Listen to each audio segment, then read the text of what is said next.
Licha ya changamoto ambazo zinaikabili sekta ya kilimo, bado tunakubaliana kwamba kilimo kinaendelea kuwa uti wa mgongo wa wananchi wengi hapa Tanzania.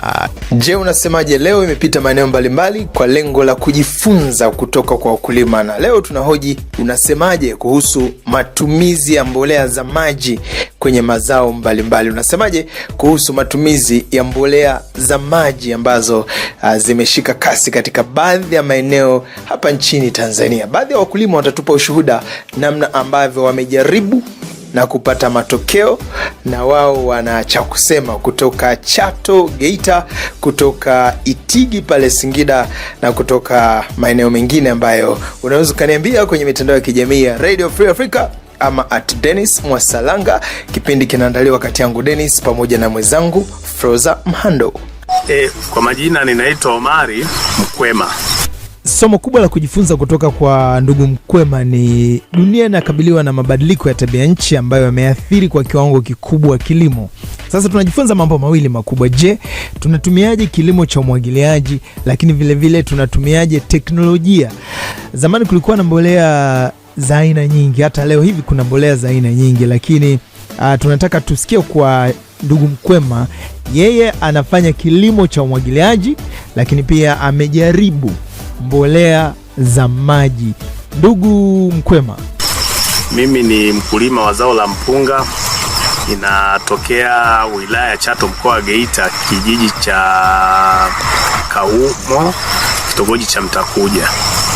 Ni mkulima wa zao la mpunga kwa njia ya umwagiliaji.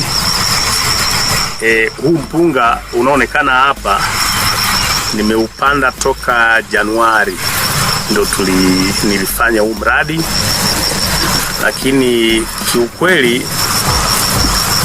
baada ya kuwa nimepata hii teknolojia ya kutumia mbolea za Agrami, kuna mabadiliko makubwa sana ambayo nimeyaona, hasa kwa kipindi hichi, ikizingatiwa msimu huu, mwaka huu tulikosa mvua toka mvua zilipoacha kunyesha mwezi wa 12 mwaka jana.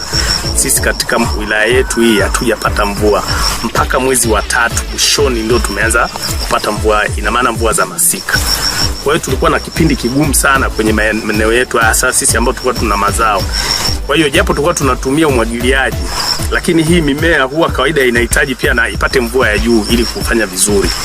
Kwa hiyo tulipitia kipindi kigumu sana, lakini baada ya kuwa natumia hizi mbolea, kile kipindi kigumu mimi sikukiona sana, ukilinganisha tofauti na maeneo mengine wenzangu ambao hawakuwa wametumia.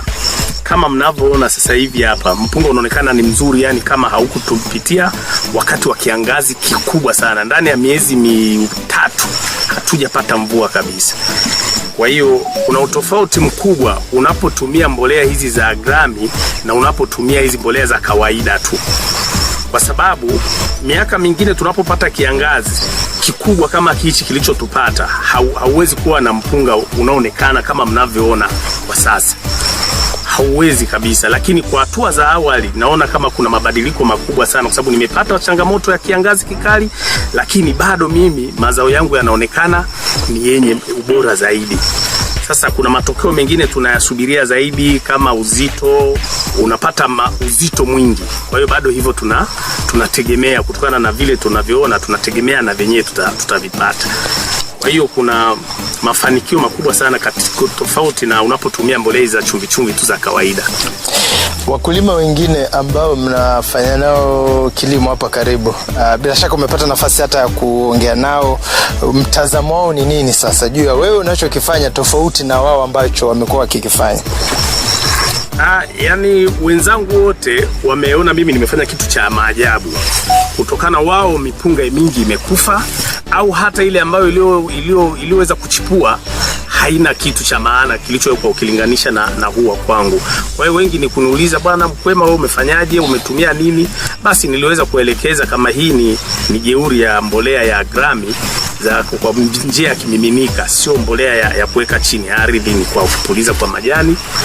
Kwa hiyo kila wakati wanakuja wanajazana. Hata hivi mngewahi tu asubuhi mngewakuta wako wanaendelea kuangalia kama hapa vipi wewe umefanyaje. mbona wote wengine wanamwagilia, sio mimi tu ninayemwagilia, wengi wanamwagilia, lakini mtakapozunguka huko mtaona hawajaweza kufanya vizuri kama mimi.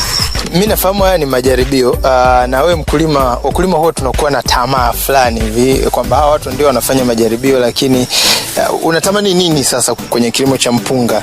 Yaani mimi binafsi kwanza natamani hii mbolea ziwepo kwa wingi, lakini pia kuna swala nitaomba kampuni pia litupunguzie bei kidogo, ili wakulima wenzangu pia na wenyewe waweze kuitumia, tuweze kuitumia kwa sana tu. Mara nyingi tusipende sana haya mambolea mengine ambayo hayana uhakika wakati wa matumizi. Hii imeonyesha matunda makubwa sana kwangu mimi, ambaye nilifanya kama majaribio. Wakati mimi naanza kuinunua nilisita sana, nilimsumbua sana afisa ambaye alikuwa ananiongoza kutumia hizo mbolea, lakini nilikuwa nina wasiwasi sana, kama natupa hela yangu napuliza kitu kwa hewa, kitaingiaje kwenye mmea, kitanyonywaje kiende karutubishe mmea, na tumeshazoea lazima uweke chini ya ardhi.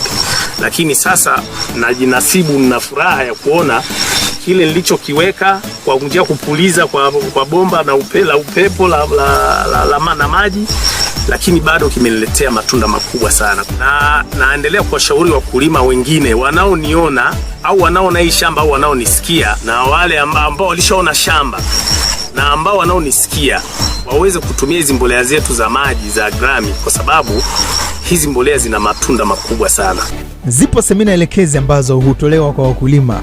Wadau wengi ambao pia wanafanya huduma ama biashara huwa wanatoa semina ili watu waweze kutumia vema baadhi ya bidhaa zao. Sasa wengi wa wakulima hupata semina, lakini baada ya hapo, je, tunajaribu au tunathubutu kwamba kile ambacho wataalamu wametuambia, je, kinafanya kazi? Mkulima uliotoka kumsikiliza ni miongoni mwa waliothubutu ambao ni Agrami, na hapa mkurugenzi wa kampuni hii Agrami amezungumza uso kwa uso na Mkwema.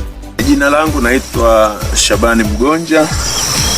Leo hii niko Chato kumtembelea mkulima ambaye tulimwalika kuhudhuria mafunzo mwaka jana mwezi wa 11 ya matumizi ya mbolea za Agrami. Bwana Omari Mkwema, nipende kukupongeza kwa uthubutu, na siku zote wanaothubutu ndio wanafanikiwa. Kwa kutuamini, ukatoa pesa yako, ukanunua mbolea zetu na ukazitumia, na leo hii Dar es Salaam mpaka Chato ni mbali. Na sisi kwa jinsi ambavyo umepokea vizuri na ukatumia mbolea hizi za Agrami, tumeamua leo tuje tukutembelee na kukupongeza kwa uthubutu. Sio wakulima wengi ambao wana uthubutu kama uliokuwa nao, wengi mpaka aone kwa fulani. Sisi tulikuwa tunakuambia tu katika mafunzo wako, wakulima ambao wametumia mbolea hizi za Agrami leo hii wana sehemu maalum ya kuuza mpunga wao, kwa sababu unanukia vizuri, unafuka wakati unapika unakuwa mwingi zaidi, lakini na ubora wake. Siku hizi watu wanapaka mafuta mchele, lakini utakapotumia mbolea za Agrami swala hilo halipo. Kwa hiyo nikupongeze Bwana Omari Mkwema kwa kuweza kuthubutu kulifanya hili, na tunatarajia wewe utakuwa ni balozi wa mbolea za Agrami, na siku zote mkifanikiwa wengi na baraka inaongezeka. Kwa mfano, kwa wakulima ambao tumewasave mbolea hizi, yuko mmoja napenda kumuongelea kule Mombo, yeye tulimuuzia mbolea, tukanunua mpunga, tukawa tunatumia sisi kama sisi, tukashare na marafiki zetu wengine wana mashule, wakaupenda ule mchele, wakawa wananunua kutoka kwake, stock ikawa imekwisha. Alichokifanya kama wiki 2 zilizopita amenipigia simu, mpunga umekwisha, nipe mzigo mwingine ili aendelee kuzalisha mchele wenye quality kama ile ambayo aliuzalisha kabla ya hapo. Kwa hiyo ninaamini na wewe utafanya hivyo hivyo. Mchele wako jaribu kuutenganisha, ili haya nayo kama ulivyotuamini mwanzoni kule uyadhihirishe tena. Utakapoyadhihirisha tena, ina maana katika soko wewe utakuwa tofauti. Wewe utakuwa ndio mtu wa kwanza kuuza kabla ya wengine. Ukiweza kujitengenezea mazingira hayo ndiyo maana ya kilimo biashara. Kwa hiyo utaona matunda yake kwa kupitia hiki ambacho tunakuambia leo. Sawa, na ninaamini nimeanza kulima hapa mwaka 2012, ni wastani karibu miaka 10 na kitu. Sijawahi kuona kitu kama hiki. Kwa hiyo ninaamini kabisa, naamini mwaka huu ni mwaka wa utajiri kupitia mbolea za Agroami. Asante sana. Nafurahi kusikia. Ninaamini sana ni mwaka wa utajiri kwa hiki ninachokiona. Sijawahi kuona kitu cha hivi. Hata mimi kwangu ni maajabu, nina furaha sana. Mkurugenzi, nashukuru sana. Karibu sana na karibu katika familia ya Agroami. Utaona umuhimu wa simu za asubuhi. Waambia usiende shambani bila kutupigia simu. Usiende shambani bila kutupigia simu. Sasa matunda yake ndiyo haya unayaona. Kwa sababu wakulima wengi wanasahau kile ambacho wameambiwa. Na sisi tunasisitiza, sisi ukishanunua mbolea kwetu, tunachokihitaji cha kwanza ni wewe ufanikiwe. Ukishafanikiwa wewe, either sisi tunataka au hatutaki, pesa tutaipata kwa sababu utarudi, utatuhitaji. Kwa hiyo simu za asubuhi sisi sio shida kwetu, kwa sababu tunataka wewe ufanikiwe. Nashukuru sana. Nashukuru sana. Na sio kwako tu, kwa mkulima yoyote, kwa familia yoyote ya Agroami. Sisi ukishakuwa mteja wetu ni sehemu ya familia. Ndio maana tunataka twende wote mpaka mwisho. Na sasa twende songa mbele pale. Bado tuko Chato mkoani Geita, na sasa tuko songa mbele hapa kwa mkulima wa pamba. Huyu ni mkulima ambaye pia ameonekana kwa ngazi ya kitaifa na ametudokeza kwamba alitunukiwa zawadi ya trekta na Rais Dr. Samia Suluhu Hassan baada ya kuibuka mkulima anayefanya vema zaidi kulima kilimo cha pamba kwa kutumia mbolea za maji. Kwa majina naitwa Warwa Zakaria Malimi, mkaaji wa kijiji cha Songa Mbele, wilaya ya Chato, kata Ikaramasa. Mkulima wa pamba. Mimi ndio mkulima ambaye nilishika namba 1 kitaifa mwaka jana. Nikazawadiwa trekta na Mama Samia Suluhu Hassan kwa niaba ya ushindi bora wa kilimo cha pamba. Kwa hiyo nadhani mimi katika maelezo yangu kwenye pande wa zao la pamba ni mkulima mzoefu pia, na ninatumia mimi kilimo cha kitaalamu cha kutumia mbolea. Baada ya mwaka jana nilipopata ushindi namba 1, basi napo pia pakanipelekea tu kung'aa tu na sehemu zingine kwenye makampuni tu ya aina ya mbolea wanaozitumia. Basi nadhani mwaka jana hii kampuni ya aina ya mbolea Agroami wanamsuya mwaka jana ndo akaja pale wilayani Chato, ni miongoni wa wakulima wawezeshaji wao tumehitajiwa kwenda pale. Akaenda nasi kutupatia mbolea Agroami ambao kwa ajili ya shamba darasa tuweke mfano kwa kupambisha na mbolea zingine. Basi hiyo mbolea nadhani mwaka nimeitumia. Kwanza kwake nimepanda tu kama kawaida kwa mbolea ambazo ni samadi. Zilikuwemo tangia hapo mwaka jana nilikuwa nimeshaweka. Baada hapo nikaanza kutumia hizi Agroami. Agroami utofauti wake na uzuri wake mimi nimeuona. Kwa kweli kusema kweli mwaka jana mimi hali iliyokuwemo na hali ya mwaka huu kama unavyoona ni tofauti na mwaka jana. Kidogo angalau nimeona hata kwenye hii portion hii ndogo tu ya nimetumia Agroami imenipa kidogo tija ya kujua hii mbolea na yenyewe ni nzuri. Kwanza kuijua mimi ni nzuri. Bahati nzuri mwaka huu tumekutana hali sio rafiki. Jua limechoma sana kwa muda mrefu. Mwezi wa kwanza na wa pili, yani ukija huku ilikuwa sio hali nzuri.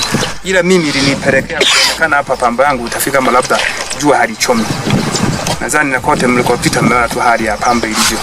Ila mimi baada ya kutumia hii mbolea ya Agroami imenisaidia sana kutunza kwanza ile hali ya kijani kibichi. Pia na matunda kutodondoka. Matunda yaliyokuwemo ni baadhi sana ambayo yaliasiliwa na hiyo hali ya jua. Kwa nadhani miaka mingine jua likichoma sana, yani matunda huwezi kuyapata, ni kudondoka. Alafu pia na kile hali ya kijani kinakuwa kimo shambani. Kwa na maana mwaka huu mimi nadhani kwenye hatua ya jua nimepita bila shida kabisa. Hasa hizi mbolea pia na matunda uwekaji kwa sio wa shida. Na kingine pia mpaka sasa nadhani unaona hii hali iliyomo ya kijani ndio sababu ya mbolea yetu ya Agroami inanisaidia. Wengine nadhani pamba yao imeshapaswa na kupasuka, mshaanza na kuvunda. Ila mimi bado nadhani nangojea kupiga juu bado inanisaidia kwenda mbele. Kwa nadhani faida ya Agram ni mbolea moja hapo nzuri kwenye pamba. Hatua yake ndio mnayoona hii. Sawa. Wakulima wengine wenzako wamepata nafasi ya kupita haya maeneo, wao wanasemaje au wanakuwa na kiu gani kutaka kujua kutoka kwako? Kiu nayo nani kubwa sana zaidi juu ya hizi mbolea na utofauti ya shamba langu na wao. Si labda ni siku moja tu, nadhani mimi hapa nipo ni mkulima mwezeshaji na wakulima tu ambao ni wa shamba darasa ambao ni wanafunzi nao katika eneo langu na wanafunzi 171. Tumeshikana pamoja na maafisa kilimo kama unavyowaona hawa, na wale wanafunzi tukawapata na wao wanakuja kujifunza kwenye shamba langu. Kwenye kata tuna wanafunzi 260 na kitu. Kwa hiyo ni miongoni wale ambao wanaokuja kujifunza kwenye hili shamba. Utofauti mashamba yao na wao wamelima kama shamba darasa, lakini pia hakuweza kuipata hii mbolea ya Agram. Kwa maana imekuja kuonekana mimi kwangu ni utofauti mashamba yao, pamoja kwamba wamezingatia vipimo vyote 60 kwa 30 na umetumia na wao baadhi ya mbolea, lakini hizi hakuweza kuzipata.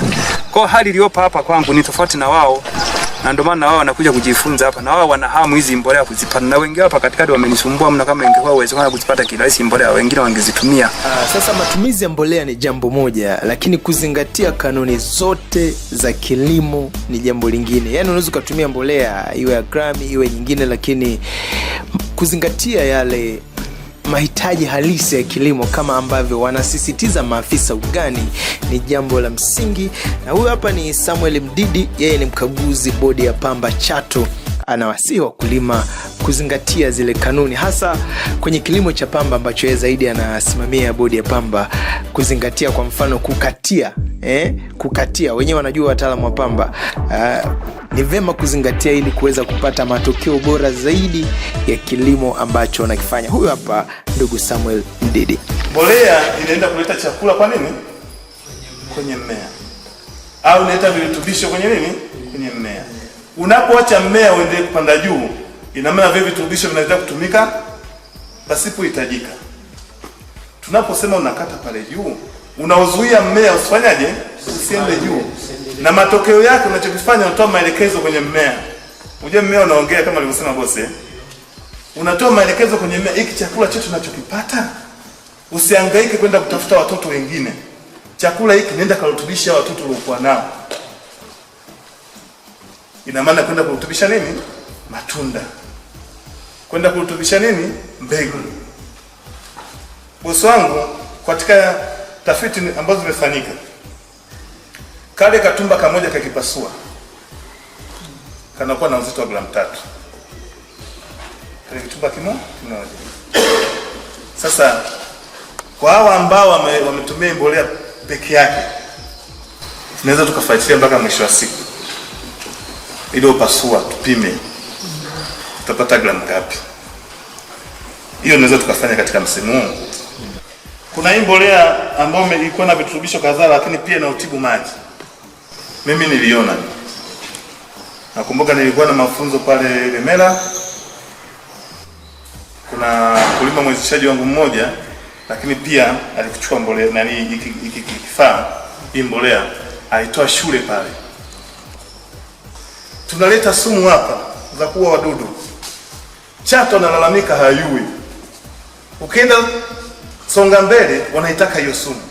Sio kama sumu haina shida, nani na shida. Na wengi tunajua Chato tuna nani nyingi sana, chumvi nyingi sana, si ndio? Pengine kwa namna moja au nyingine inaweza athiri utendaji kazi wa ile sumu ambayo tunatumia. Kwa hiyo na hii nimeipenda sana. Na wengine utumbo unatumia maji ya ziwa ya visimani kupulizia sumu, si ndio? Yeah. Ndugu zangu, kuzaa sio issue. Issue kulea mtoto mzaa. Kulima sio issue kurutubisha ile mazao mpaka ufike mwisho. Wewe kwenye ekari moja unapata gunia 5. Mkwema kwenye ekari moja anapata gunia 30. Hivi wewe ujitathmini. Kuzaa sio issue ni kulea. Yani kanuni hii inatumika hata kwenye kilimo. Yani kulima tu kuweka maji haitoshi, bali kuzingatia kanuni bora za kilimo, ikiwamo kutumia mbolea za maji kama vile Agrami. Na huyu hapa umemsikiliza ndugu Samuel Mdidi, mkaguzi bodi ya pamba Chato, akieleza na akisisitiza umuhimu wa kuzingatia zile kanuni za kilimo, na yeye ametoa mfano bora zaidi kwenye pamba kukatia ukiweka mbolea ili mimea eti inaongea. Ndugu zangu, simemsikia wakulima wanasema mimea inaongea ukiweka mbolea, ukikatia maana yake unatoa taarifa kwamba ndugu yangu usiendelee kufyatua tu, peleka chakula kwenye wale watoto ambao umewapata. Hii ni Unasemaje ya Radio Free Africa. Mimi ni DM Dennis Mwasalanga nikiwakilisha moja kwa moja kutoka Chato, lakini vile vile tumepita pale Itigi mkoani Singida. Na sasa tusikilize kutoka kwa mkulima aliyeko pale Itigi mkoani Singida. Yeye analima dengu. Mimi naitwa Athmani Juma Dumwala, mkulima kutoka kijiji cha Kitalaka, wilaya ya Itigi, mkoa wa Singida. Nimetumia mbolea za Agrami. Naona zinaendelea kuniletea matokeo mazuri kadri siku zinavyozidi kwenda. Nimepiga awamu ya pili sasa. Naona matokeo yake ni mazuri. Bado mara mbili nafikiri. Nikipiga mara ya pili, mara ya tatu na ya nne, inawezekana nikaona matokeo mazuri zaidi. Naona hata uzao sasa hivi naona kama vile ni mzuri zaidi kuliko mwaka jana. Matokeo ninayoona kwenye mbolea za Agrami, nimeona zimeongeza matawi, maua kwa wingi, matunda naona yameongezeka kwa wingi kuliko tofauti na miaka iliyopita. Kwa hiyo naona matunda ya mbolea ya Agrami ni nzuri, yanaonesha kwamba yanawezekana yakaleta matokeo manufaa mazuri, mavuno mazuri. Kuna mkulima ni rafiki yangu, nafikiri yeye ndo nafikiri alishaanza kuitumia, na ni alivyonielezea nikaamua na mimi nifanye taratibu za kuipata hiyo mbolea. Ameniletea uzuri wa kilimo cha dengu kwa wakulima, yani faida zake. Lakini vile vile kama na ushauri wote kwa wakulima wengine ambao hawafanyi dengu, karibu sana. Kilimo cha dengu ni kizuri kwa sababu kilimo cha dengu nahisi kama vile kina gharama kubwa sana. Maana yake tunalima kipindi cha mwisho wa mvua. Mwishoni mwa mvua unakuta gharama zake ni nafuu kidogo. Unakishalima unapalilia mara moja tu na dengu unakuwa tayari umeshaivuna. Kwa hiyo nahitaji wakulima, wadau ambao wanahitaji kulima dengu na wakaribia walime dengu. Kilimo cha dengu kina manufaa mazuri sana. Na Salimu Msuya ni mtaalamu wa kilimo kutoka Agrami Afrika, ambaye anatupa elimu kuhusu virutubisho vinavyopatikana kwenye mbolea ambazo wanazisambaza, na yeye pamoja na mambo mengine ana wajibu wa kuwaelimisha wakulima kuhusu unatumia hii kwa sababu ya gani, yani unatumia mbolea hii kwa sababu gani. Tusikilize darasa hili kuhusu mbolea hizi ambazo wanazizalisha. Kundi la kwanza za hizi mbolea ni mbolea ambayo inatoa zaidi ya kirutubisho kimoja kwa ajili ya kuulisha mmea. Tunaelewana? Yaani kuna kundi la mbolea ambazo zenyewe zina uwezo wa kutoa kirutubisho zaidi ya kirutubisho kimoja kwenye mmea wetu. Hilo ni kundi la kwanza.